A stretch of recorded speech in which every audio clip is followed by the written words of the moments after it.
కష్టాలు మనకెన్నో నేర్పిస్తాయంటారు. నిజంగా 10 సంవత్సరాల అబ్బాయి 4th క్లాస్ చదివే యశ్వంత్‌కి కూడా అలాంటి పాఠమే నేర్పించింది. పెద్దవాళ్ళు చెయ్యని పని ఆ బుడ్డోడు చేశాడు. తల్లి టిఫిన్ సెంటర్ పెట్టుకుంది గుంటూరులో ఒక ఏరియాలో. అయితే ఆ టిఫిన్ సెంటర్ రోడ్డుకి అడ్డంగా ఉందని ట్రాఫిక్ పోలీసులు దాన్ని తీసేశారు. దీంతో వాళ్ళకి తినడానికి తిండి లేని పరిస్థితి. చాలా ఆఫీసుల చుట్టూ తిరిగారు, అధికారుల చుట్టూ తిరిగారు.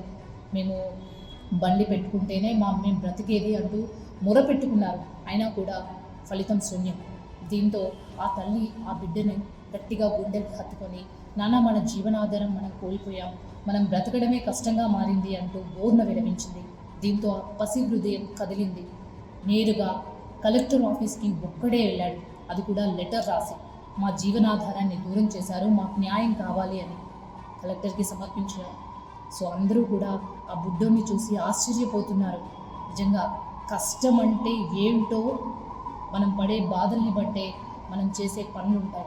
చిన్న చిన్న పనులకు కూడా అమ్మాయి కానీ అబ్బాయి కానీ తల్లిదండ్రుల మీదనే వదిలేస్తుంటారు. తల్లిదండ్రి కష్టం పడుతుంటే కూడా పట్టించుకొని పిల్లలు ఉన్నారు. కానీ చిన్ని హృదయం ఎంత స్పందిస్తే అంత పెద్ద డెసిషన్ తీసుకొని కలెక్టర్ వరకు వెళ్ళి సొల్యూషన్ వెతికాడు ఆ బుడ్డోడు.